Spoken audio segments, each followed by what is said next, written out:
Bienvenidos a nuestro segundo encuentro de física para los grados séptimos del Colegio Integrado Juan Atalaya. En nuestro tema de cinemática teníamos pendiente un trabajo de la guía número 1. ¿Cuál es el objetivo de esa guía, de ese trabajo? Que el estudiante de grado séptimo pueda construir explicaciones y comprender con argumentos los fenómenos de la naturaleza. En nuestro caso, el movimiento rectilíneo uniforme tiene unas características. La idea es que un estudiante pueda expresar con argumentos cuando una situación determinada corresponde a un movimiento rectilíneo. Tenemos el caso que presenta un estudiante. Una persona va caminando tranquilamente. Entonces, él expresa que en esa situación existe un movimiento rectilíneo primero porque la trayectoria se hace en línea recta. Segundo, porque recorre espacios iguales en tiempos iguales y que además tiene una velocidad constante. Entonces, una persona que camina puede estar desarrollando un movimiento rectilíneo uniforme. Un ciclista, tenemos un ciclista que desarrolla movimiento rectilíneo uniforme siempre y cuando que su trayectoria sea en línea recta, recorra espacios iguales en tiempos iguales y su velocidad sea constante. Entonces, un estudiante tiene la capacidad de definir el nombre del movimiento y además definir cuáles son las características que identifican ese movimiento. Vamos con el movimiento uniformemente variado. En la clase anterior hablábamos de una rueda que se desplaza por un plano inclinado. Aquí un estudiante propone un vehículo que se desplaza aceleradamente o que va a una velocidad y de repente frena. Entonces esas serían dos situaciones. ¿Por qué serían situaciones de movimiento rectilíneo uniforme? Entonces, porque se desarrollan en línea recta, porque no tienen velocidad constante, porque experimenta variaciones en tiempos iguales, variaciones de velocidad en tiempos iguales, porque el espacio recorrido por el cuerpo es proporcional al cuadrado del tiempo que gasta en recorrerlo. También podemos ver aquí una patineta que se desplaza por un plano inclinado. Es otra situación. Para el caso de caída libre, sus compañeros proponen una, la caída de un lápiz. Es válida porque un lápiz que descuidadamente se nos cae de la mesa, pues lleva una velocidad inicial de cero, o sea, la velocidad inicial en el eje X es cero o cae desde una velocidad de cero. Su trayectoria es una línea vertical recta. Es un movimiento uniformemente acelerado por causa de la gravedad y pues su aceleración es la gravedad. Lo mismo ocurre si tenemos un árbol de manzanas, de mandarinas, de naranjas, de mamoncillo, de mango. Cualquiera de esos casos puede ser. O si en un edificio están jugando aquí arriba fútbol y dejan caer un balón para el lanzamiento vertical. Entonces teníamos aquí el ejemplo de una persona que hacía un disparo, pero en la vida cotidiana puede ser un caso de que lanzamos una moneda para hacer un caricello. Entonces el lanzamiento tiene una trayectoria recta vertical, puede ser hacia arriba o hacia abajo, ¿sí? Tiene un recorrido hacia arriba y un recorrido hacia abajo. Su velocidad inicial necesariamente tiene que ser diferente de cero, si no no se movería. Entonces tenemos el caso de la moneda que se lanza y tenemos el caso de un joven que lanza hacia arriba un balón o con la cabeza lanza el balón hacia arriba y hace un movimiento de lanzamiento vertical.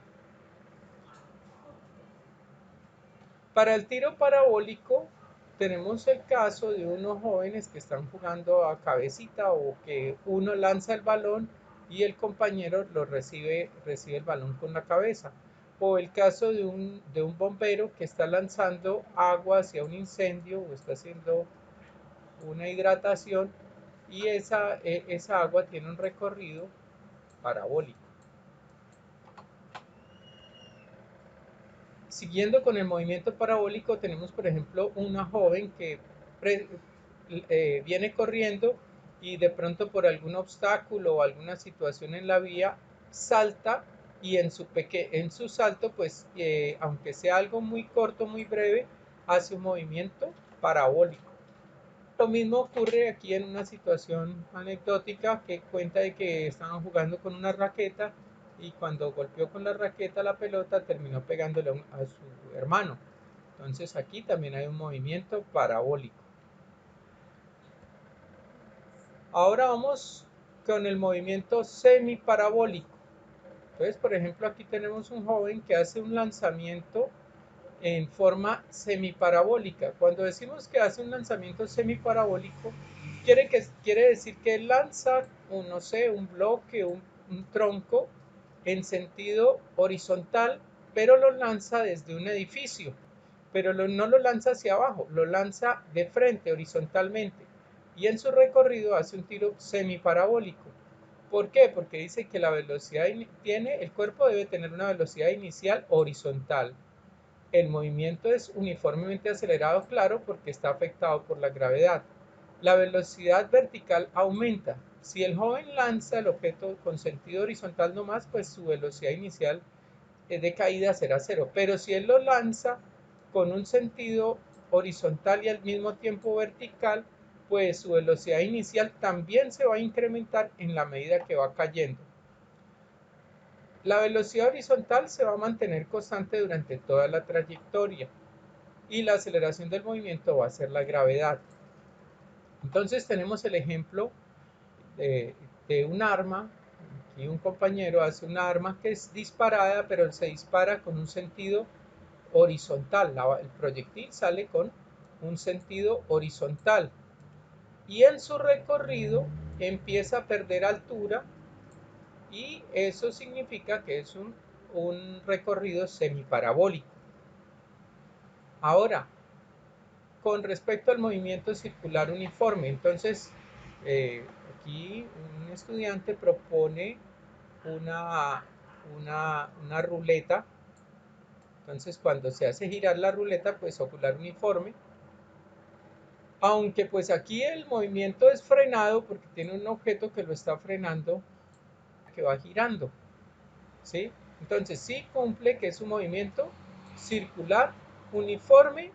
No es uniforme, ¿por qué? Porque el cuerpo en esta situación el objeto que gira es frenado. Entonces, aunque es un movimiento que gira, sería un movimiento circular variable, porque aquí se frena. Pero nos sirve el ejemplo. Tenemos también aquí una persona que está jugando con un hula hula. Entonces, gracias a su movimiento de giro, pues el hula hula se mantiene en una posición de movimiento y no se cae. Aunque no tenemos aquí objetos que estén sometidos a algún esfuerzo por el hecho de que gira. La física del movimiento está más basada en el contacto interno que tiene la cintura en la medida que el hula hula va girando. Un ejemplo también muy práctico es el yo-yo.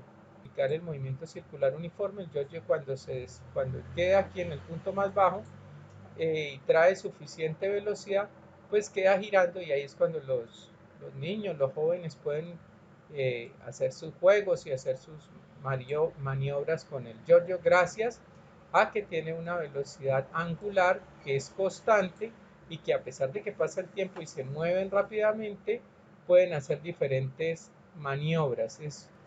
Ahora venimos para composición de movimientos, el principio de independencia.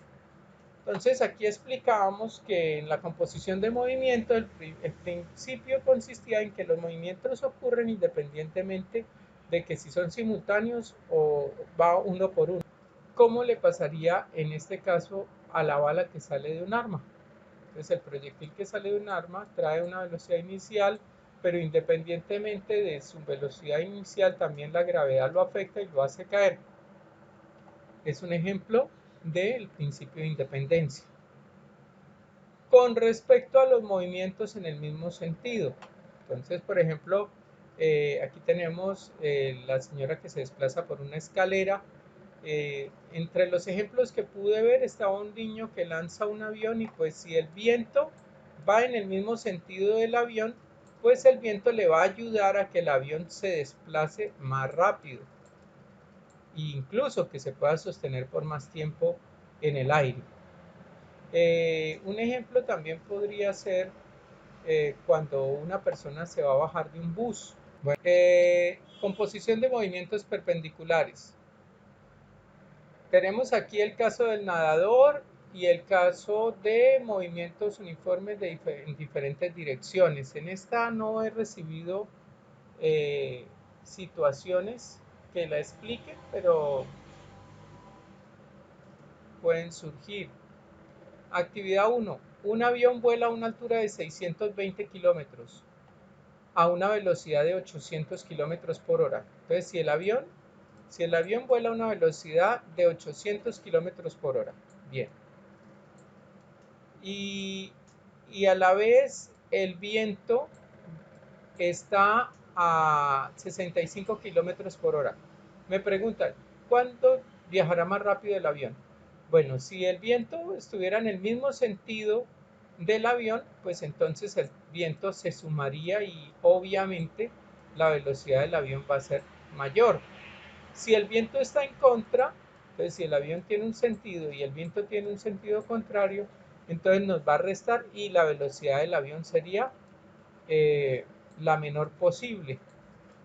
Ahora, si fuera una situación en donde el avión vuela con un sentido y el viento tiene un sentido, no necesariamente ni en contra ni a favor, sino de costado, pues le va a subir una pequeña porción o le va a restar una pequeña porción y además lo va a desviar.